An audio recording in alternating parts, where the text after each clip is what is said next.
Regresa a la revista de la noche una de las secciones más novedosa e importante de la provincia, Espaillat. La entrevista con Antonio Rojas, donde podrás disfrutar de las figuras de mayor trascendencia del país, hablando de sus vidas, sus experiencias y éxitos. Sintonízanos cada jueves de 8 a 9 de la noche por Televiaducto Canal 3. La entrevista con Antonio Rojas, impactando vidas desde un micrófono.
Buenas noches sean todos, gracias por permitirnos llegar hacia ustedes a través de esta plataforma, donde tratamos de presentar líderes positivos que nos permitan tomar buenas decisiones en nuestro día a día.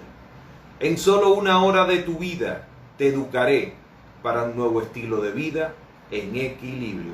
Anunciar que estamos transmitiendo por Facebook Live para aquellas personas que no pueden utilizar las plataformas de Instagram. Pueden vernos en vivo a través de la cuenta de Centro Médico Guadalupe por Facebook. ¿Quién soy? Mi nombre es Antonio Rojas, gerente de operaciones de Centro Médico Guadalupe, que estará con ustedes todos los martes y jueves de 8 a 9 de la noche. Agradecimiento siempre a Dios por la salud, por la oportunidad de estar aquí, por permitirme llegar a ustedes, al Centro Médico Guadalupe, a toda la estructura. Pero hoy quiero hacer mención de un departamento muy especial que garantiza la seguridad de todos nosotros en el parqueo, internamente, en todo nuestro alrededor. el Departamento de Seguridad de Centro Médico Guadalupe. Al consejo, por siempre decir sí, por apoyar lo que esta segunda temporada y siempre estar de acuerdo en que podamos tener esta herramienta para poder tener este acercamiento con toda la población mocana y el país. Vamos a hablar de nuestra invitada de hoy. A través de la historia, siempre ha habido mujeres y hombres dispuestos a señalar el camino correcto en lo que hacen. Con todo mi respeto y cariño hacia ella, hoy presento una gran profesional, madre, esposa e hija, que con su bondad, su carácter afable, su cercanía a la gente, su consagración médica desde un compromiso social, ha hecho de la doctora Mayori Ramos alguien que todos valoramos como persona y como profesional.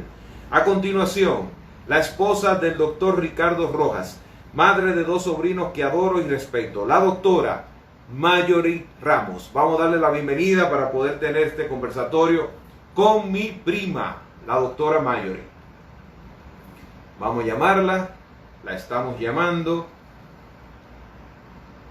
Ok.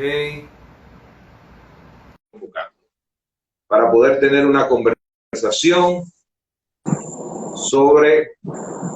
Hola Mayori, ¿cómo estás? Bien, ¿y tú, Antonio?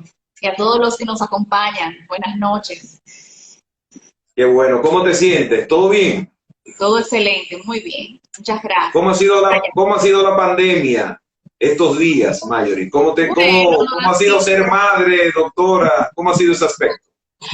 Ha sido un proceso, realmente, porque uno como médico tiene una responsabilidad con los pacientes, una responsabilidad como madre, ¿verdad? Porque nuestros hijos están aquí, hay que apoyarlos y ayudarlos con las tareas.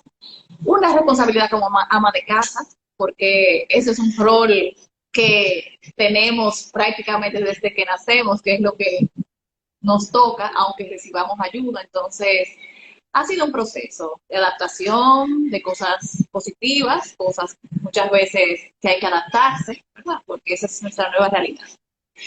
No, qué bueno, Mayori, qué bueno tenerte hoy, decirte que siempre ha sido un tema muy importante porque la gente de una forma u otra tiene mucha necesidad de sapiencia respecto al tema. Y hoy vamos a hablar de oculoplastía. Mayori, ¿qué es la oculoplastía? Cuéntanos un poquito sobre eso. Bueno, la oculoplastia es una especialidad que se considera prácticamente nueva, que es una subespecialidad de la oftalmología, donde digamos que el oculoplástico nos tenemos que ver con el aspecto externo de los ojos, o sea, lo que cubre y protege los ojos.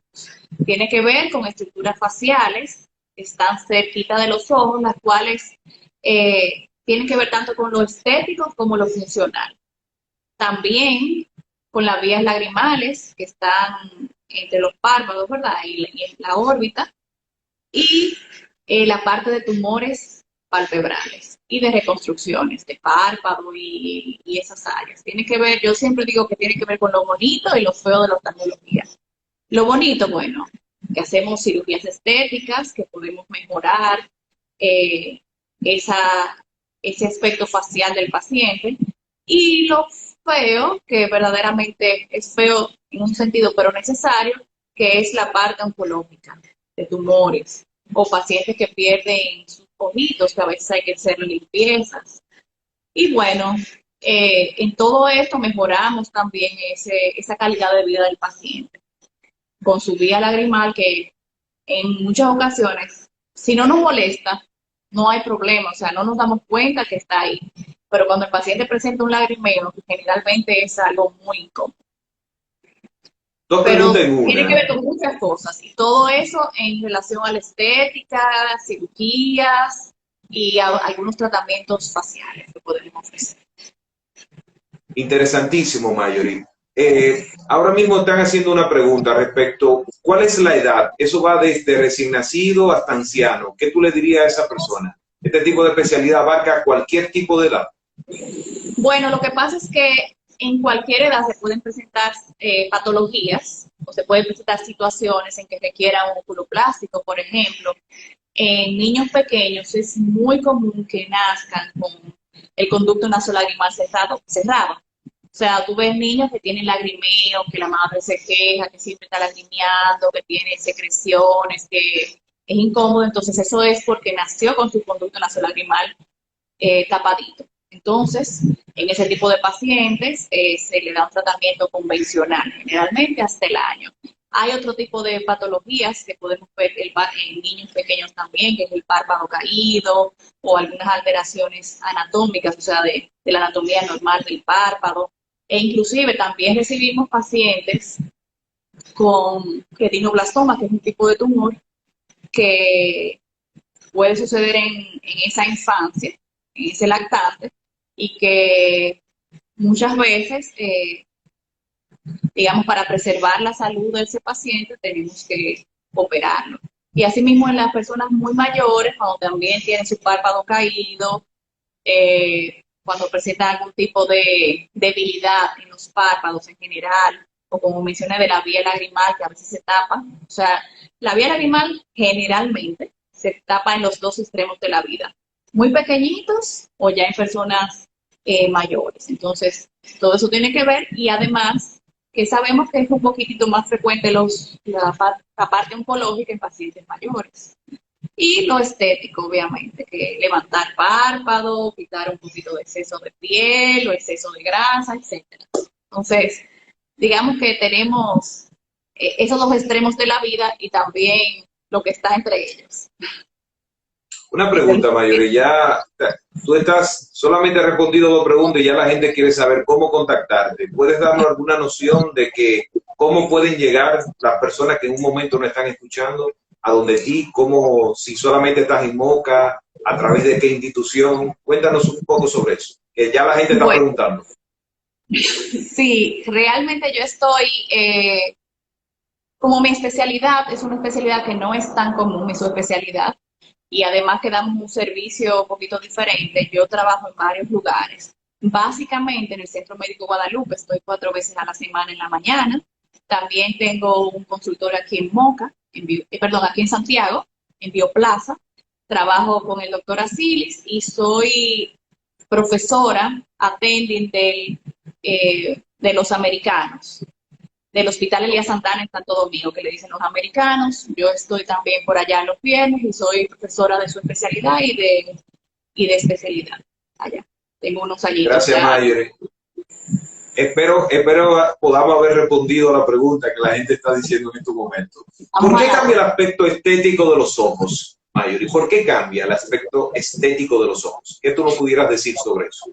Bueno, de los primeros síntomas, ¿verdad?, de envejecimiento, tiene que ver con la exposición de rayos ultravioleta.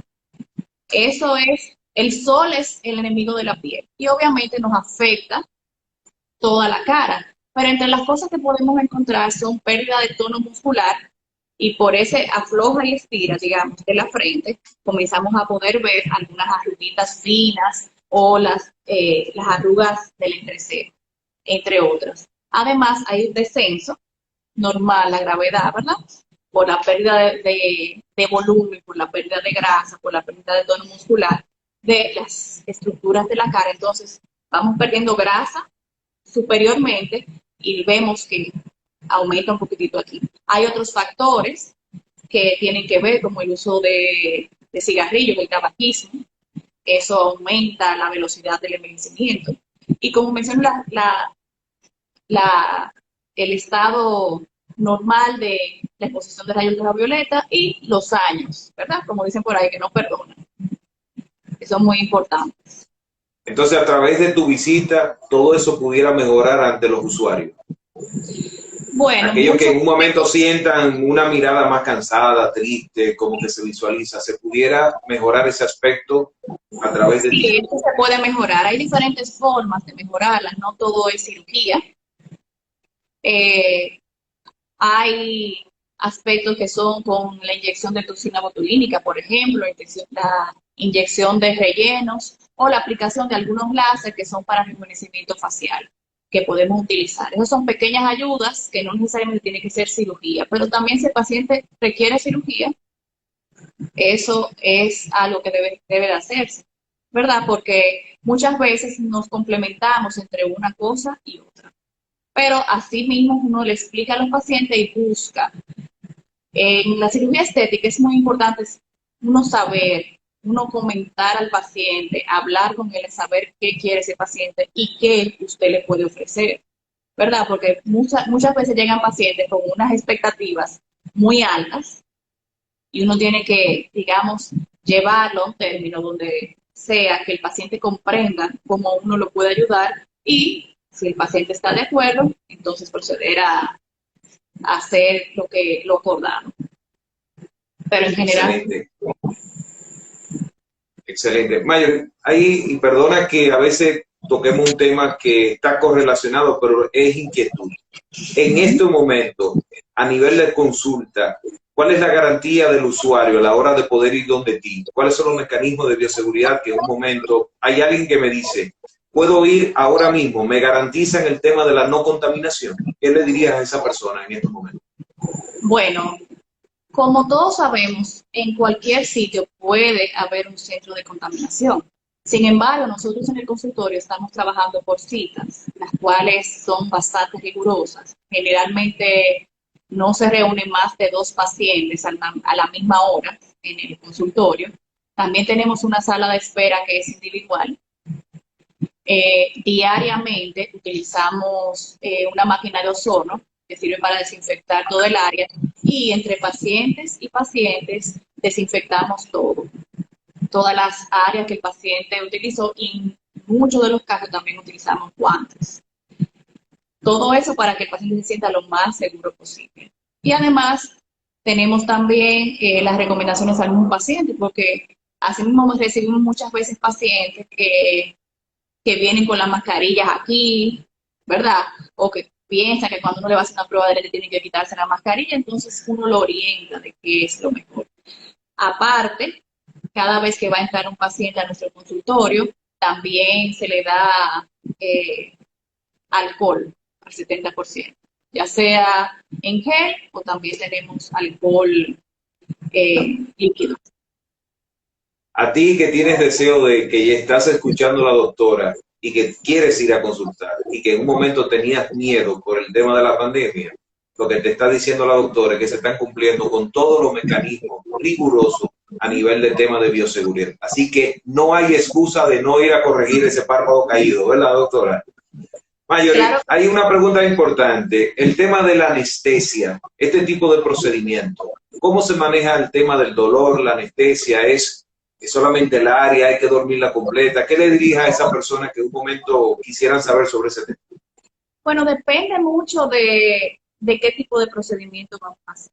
Hay cirugías, nosotros los oculoplásticos tenemos muchas cirugías diferentes, e inclusive para una sola patología tenemos de 2 a 3 procedimientos diferentes, según lo que requiera ese paciente. O sea, ¿cuál, por ejemplo, de esas 3 opciones, que es para, por ejemplo, levantar el párpado de ese paciente, pensamos que puede ser la más efectiva para ese paciente? Y también depende de la edad. Todos los niños hay que dormirlos, ¿verdad? Porque en general los niños, aunque quieran, no colaboran. Pero en relación a ya un paciente adulto, si hacemos, por ejemplo, una cirugía de bléfaro de 4 párpados, si hay que operarle el párpado inferior, se recomienda que el paciente se duerma. Porque cuando uno está, digamos, tomando la grasa, eso molesta mucho. Y aun cuando uno le ponga anestesia local al paciente, es doloroso. Entonces recomendamos nosotros dormir ese paciente. También en pacientes que requieren cirugía de órbita, también en general debemos de dormir. Pero hay otras como levantar el párpado, el bléfaro superior, o corregir una mal posición del párpado inferior, o un tumorcito, algunas cirugías de vía lagrimal, pueden hacerse con el paciente despierto. Hay otro tipo de cirugía que nosotros levantamos la frente con incisiones que van en el cuero cabelludo, que esas sí se deben hacer con el paciente dormido. ¿Qué le dirías a las personas que se preocupan, que han escrito con el tema de las cicatrices? Bueno, las cicatrices en general se esconden bastante bien, porque tenemos líneas naturales en la cara que hace que uno pueda esconder esas cicatrices en esas áreas. Por ejemplo, tenemos aquí un surco palpebral, que generalmente lo tenemos todos, a menos que se presente una tosis, el cual hacemos la cirugía de bléfaro superior en esa línea. Entonces, se esconde un poquitito ahí. Al principio sí está un poquitito enrojecida cuando el paciente está recién operado, pero eso poco a poco va tomando la coloración normal del resto de la piel. En párpado inferior, nosotros los oculoplásticos tenemos la opción de hacerla a través de la conjuntiva, o sea, aquí adentro hacemos la incisión y por ahí tomamos la grasa. Si el paciente tiene mucho exceso de piel, podemos tomarla a través de debajo de la línea de las pestañas, que por ahí se esconde, o aplicarle tratamientos de láser de rejuvenecimiento facial, que eso mejora muchísimo la calidad de esa piel, o algunos los enviamos donde un dermatólogo, donde se pueden hacer algún tipo de tratamiento para mejorar en esa área. Sin embargo, Quiero más. Perdón, no, sigue, perdón. También tenemos pacientes que se le hace reconstrucciones de párpado, que en ese caso las cicatrices dependen de dónde esté la herida, ¿verdad? O dónde esté el trauma. Entonces, en ese caso mejoramos la condición de ese paciente. Pero ya en ese caso no podemos hacer milagros, ¿verdad? Si tenemos una cicatriz de aquí a aquí, digamos que se le puede posteriormente dar tratamiento para mejorar esa cicatriz. Pero, la idea es que no se debe tener temor respecto al tema de las cicatrices, porque la misma técnica te permite tener las cicatrices lo más oculta posible, lo que básicamente hemos entendido, sí. ¿Correcto? Claro, no, y también hay que tomar en cuenta, obviamente, nosotros los dominicanos tenemos una cicatrización, digamos, mucho más difícil, o una alteración en el colágeno de nuestra piel, que hace que esas cicatrices puedan llegar a hipertrofiarse o ponerse feitas, vamos a decir en lenguaje llano. Pero la piel más fina del cuerpo es la piel del párpado. Entonces, si hay una cirugía que en algún sitio va a dejar menos cicatriz, sería en el área del párpado, por la característica de esa piel. Excelente. Marjorie, hablemos de la preparación para este tipo de procedimiento y lo que sería el post después del tratamiento. ¿Qué nos pudieras decir con eso? Una persona que va donde ti, que hay que hacer algún tipo de procedimiento, ¿cuál sería lo que es la preparación para poder llegar allá? ¿Hay algún tipo de protocolo para eso? Bueno, todos los pacientes que van a ser llevados a cirugía necesitan hacerse analíticas. Actualmente también, ya sea el mismo día o el día anterior, se le está pidiendo la prueba de COVID antes de entrar a sala de cirugía. Y en general, prácticamente a todos los pacientes, a menos que sea una cirugía muy sencilla y un paciente joven, se le pide una evaluación por el cardiólogo. Ya sea... ¿Y qué pasa? Sí, perdón. ¿Qué pasa después del procedimiento? Aquí dice la pregunta. ¿Puedo incorporarme al trabajo después de una cirugía de párpado caído? ¿Qué tiempo lleva? Depende mucho de la cirugía, pero en general, yo he tenido pacientes, generalmente a la semana se les retiran las suturas a ese paciente. Entonces, casi siempre, ¿verdad? Ya después que le quitamos las suturas al paciente, puede integrarse a su trabajo. En algunas ocasiones, si debo aclarar, puede haber cierto edema o cierto hematoma, un morado, como dice comúnmente, un hematoma, que puede ser persistente. Todos los pacientes tienen diferentes tipos de cicatrización o diferentes formas de sangrado, pero todo eso debemos tomarlo en cuenta, porque aunque muchas veces tomamos la medida para evitar eso, hay pacientes que tienen diferentes tipos de condiciones de salud. Entonces, eso hace que ese sangrado durante la cirugía, tratamos de que sea lo mínimo posible, pero en algunos pacientes puede haber un poquito más. Eso es algo que debemos siempre tomarlo en cuenta. Marjorie, me voy a atrever a leer esto porque creo que es sumamente interesante. El tema del financiamiento del procedimiento, hacer cirugía plástica, ¿verdad? ¿Esto es meramente privado o algún seguro tiene algún tipo de cobertura? Me están preguntando en estos momentos. Bueno, lo que pasa es que depende mucho. Si es totalmente estético, los seguros no cubren. Pero hay pacientes que por su condición ya es un problema que no es solamente estético, sino es un problema mecánico. O sea, no puede levantar bien el párpado porque está muy caído, ¿verdad? A veces hay una laxitud, o sea, una debilidad en el párpado inferior por las bolsas que presenta el paciente y hace que se desplace el párpado inferior así. Entonces ya son problemas que no son meramente estéticos, sino funcionales. Entonces, en esos casos, el seguro cubre, pero generalmente no, porque el seguro ¿Tú trabajas con todos los seguros, Marjorie? Me están preguntando, ¿tú recibes todo tipo de seguros? Casi todos. Casi todos. Los seguros más grandes, nosotros trabajamos con ellos. Sí. Perfecto. Marjorie, el tema de la parálisis facial, ¿cómo tú manejas? ¿Qué le dirías a través de este tipo de especialidad? ¿Hay forma de algún tipo paulatino?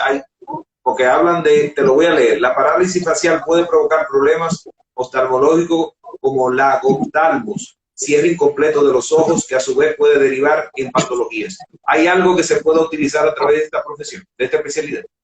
Bueno, lo que pasa es que cuando tenemos un paciente con parálisis facial o parálisis de ver, eso es una patología que no solamente la atiende el oftalmólogo. Debemos ayudarnos con un neurólogo, con un fisiatra para tratamientos y ayudas a ese paciente. En la parte oftalmológica, ¿verdad? Que es lo que me compete a mí. Es el agoftalmo. El agoftalmo significa que el paciente no puede cerrar bien los ojos y hay un poquito de exposición del globo ocular. Nosotros como oculoplásticos, nuestra principal función es defender al ojo, ¿verdad? No, o sea, cuidar al ojo.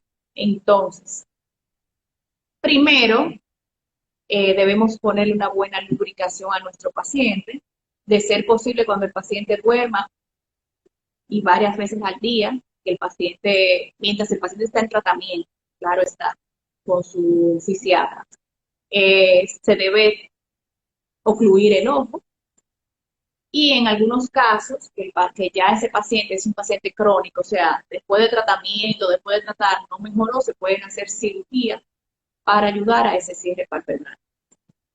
Porque este paciente puede presentar por la exposición una úlcera, o sea, que la córnea, que es la parte transparente del ojito delante, que se puede provocar una úlcera, o sea, vamos a decir, por la exposición hay una resequedad y poco a poco se va adelgazando esa córnea.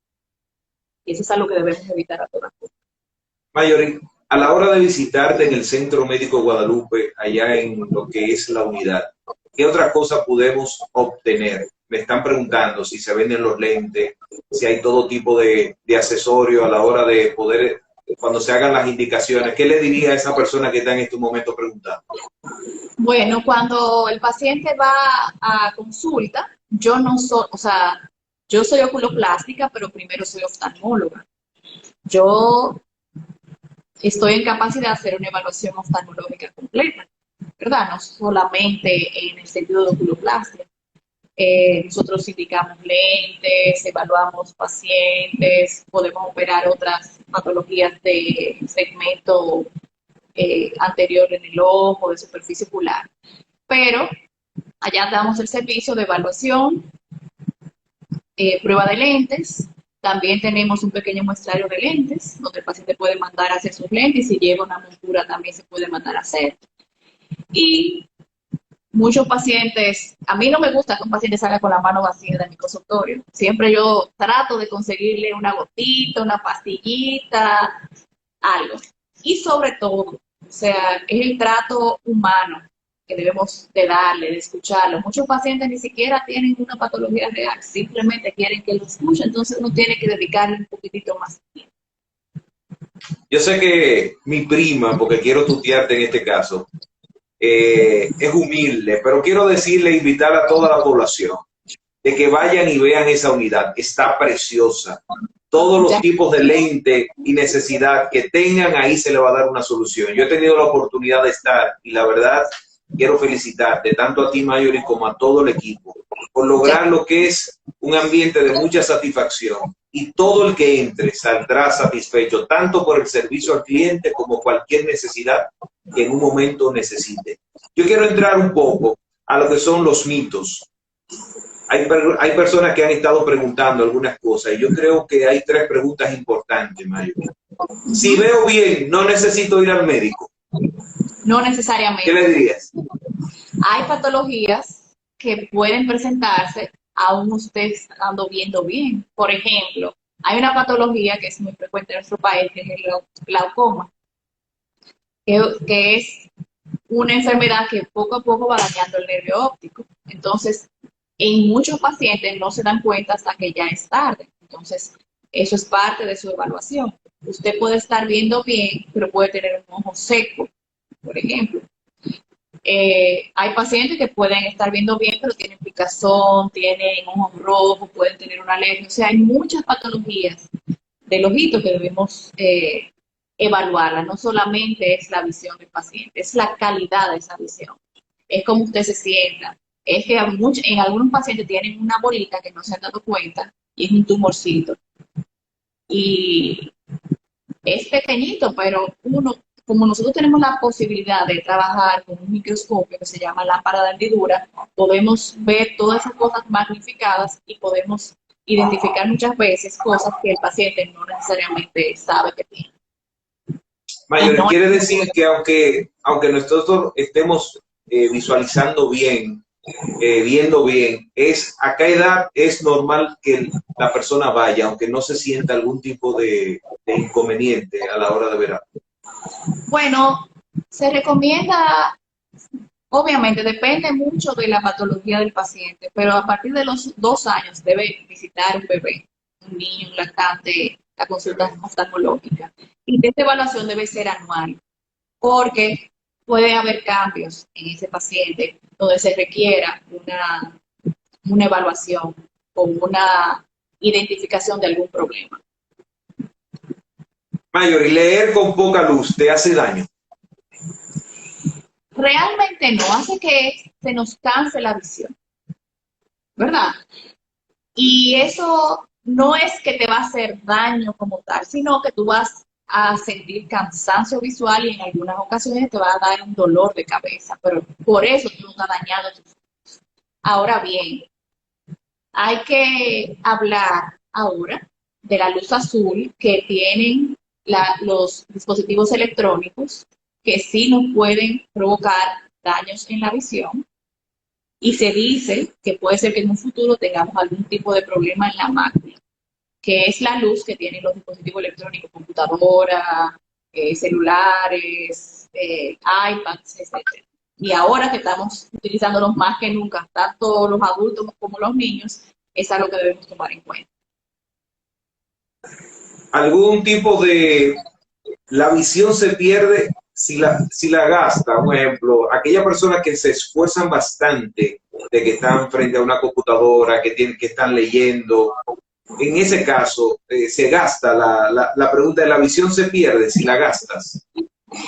Mira, realmente la visión se compara mucho con una cámara fotográfica, donde tenemos enfoque tanto de lejos como de cerca y unos cambios que hace nuestro ojo tanto para enfocar de lejos como de cerca. Entonces, cuando utilizamos mucho, o sea, estamos leyendo, hay cierto cansancio, hay alteraciones refractivas, se llaman astenopias, que nos hacen que ese paciente necesita lentes. Al no utilizarlos, entonces hay un cansancio visual. ¿Por qué? Porque digamos que esa ayuda que necesita ese paciente no la está utilizando. A veces con la baja luz, ¿verdad?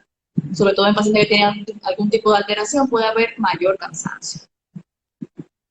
Entonces, puede dar dolor de cabeza, cansancio, visión borrosa, etc. Una pregunta importante que no se puede quedar, que ahora mismo le están haciendo. A nivel de lo que sería la accesibilidad, del tema de poder adquirir algún tipo de accesorio. Tú tienes una variedad grande respecto, no son productos muy costosos, o hay personas que también pueden llegar y poder tener acceso a este tipo de servicio. Me pregunto, ¿es costoso el servicio? Bueno, nosotros tomamos seguros médicos. Correcto. Y verdaderamente eso hace que la consulta sea un poquitito más económica. También en la venta de lentes ofrecemos unos descuentos y tenemos algunas monturas que están en especial. Mis servicios también, yo los ofrezco, como mencioné, en el Hospital Elia Santana, en Santo Domingo, que allá toman tanto seguro privado como seguro de cenaje subsidiado, o sea que el servicio es mucho más económico. Y también trabajo, cosa que no mencioné, en el Hospital de Salcedo público, pero tristemente, con las condiciones que están nuestros hospitales, verdaderamente no están bien ocupados. O sea, usted me ve a mí, mi presencia y algunos equipos muy básicos, pero verdaderamente no hay una evaluación, no se puede hacer una evaluación completa oftalmológica porque no tenemos el equipo necesario. Yo creo que si había duda en la población de que Moca cuenta con una gran profesional, hoy está totalmente convencido toda la población. De verdad, Mayuri, queremos agradecerte. El tiempo pasa rapidísimo. Ya tenemos 40 minutos. Ya los técnicos están dando algún tipo de información, pero quería decirte que quedó todo muy claro. Y la verdad que gracias por la oportunidad de compartir con nuestra población, con el Centro Médico Guadalupe, y motivar a todos aquellos que en un momento determinado tenían la inquietud o que sienten algún tipo de padecimiento, que visiten a la doctora Mayuri en los diferentes sitios que ella dijo, que van a estar totalmente complacidos. Mayuri, si quieres decir algo, el tiempo es tuyo. Muchas gracias. Muchas gracias a ti, Antonio, por la oportunidad. Muchas gracias a todos los que nos están acompañando esta noche.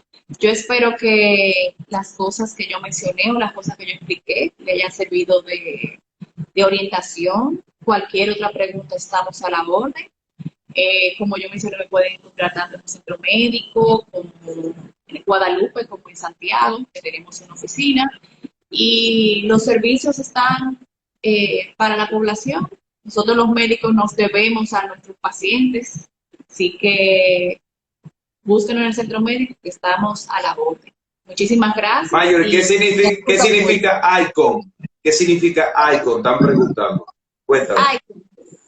Sí. ICON es... ICON, perdón, ICON. Okay. ICON. Instituto de Cirugía Oftalmológica y Maxilofacial. Mi esposo es maxilofacial, como muchos saben, y nosotros hacemos mucho trabajo en conjunción, o sea, juntos. Él trabaja mucho en los huesos de la cara y yo trabajo en la parte externa, párpados. También nos apoyamos mucho en las lesiones de la órbita. Entonces, hacemos una relación, una simbiosis bastante favorable para nuestros pacientes.